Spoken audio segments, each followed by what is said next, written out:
पुण्यामध्ये झालेल्या गोळीबारानंतर महाविकास आघाडीचे नेते आता चांगलेच आक्रमक झालेत।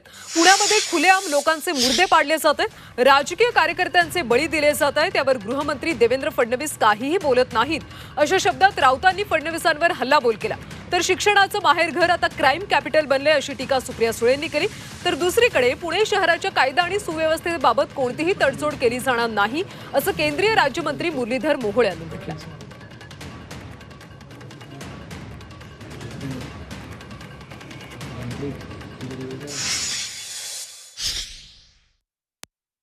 औरंगजेब फॅन्स क्लबचे चेअरमन देवेंद्र फडणवीस यांनी त्यांचा संपूर्ण पोलीस फोर्स हा विरोधकांना नामोहरम करण्यासाठी लावल्यामुळे या पुण्यासारख्या घटना घडत आहेत। खुलेआम कोयता गँग चालते, खुलेआम हातात बंदुका तलवारी घेऊन लोकांचे मुर्दे पाडले जात आहेत, राजकीय कार्यकर्त्यांचे बळी घेतले जात आहेत। गृहमंत्री याच्यावर बोलत नाही। तो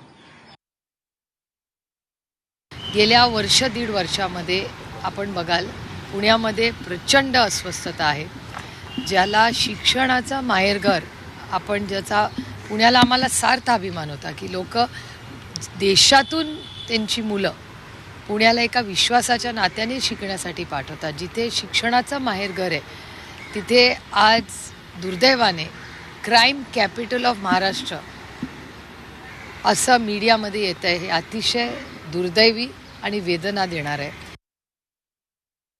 जे काही याच्यामध्ये गुन्हेगार असतील त्यांना ताबडतोब त्यांना अटक झाली पाहिजे, त्यांच्यावर कडक कारवाई केली पाहिजे, गुन्हे दाखल केले पाहिजेत अशा पद्धतीच्या सूचना दिल्यात। काल संध्याकाळीच माननीय पोलीस आयुक्तांनी त्यांच्या सगळ्या टीमबरोबर आम्ही एकत्रही होतो। या शहरातल्या कायदा सुव्यवस्था हा 100% नीट राहायला पाहिजे,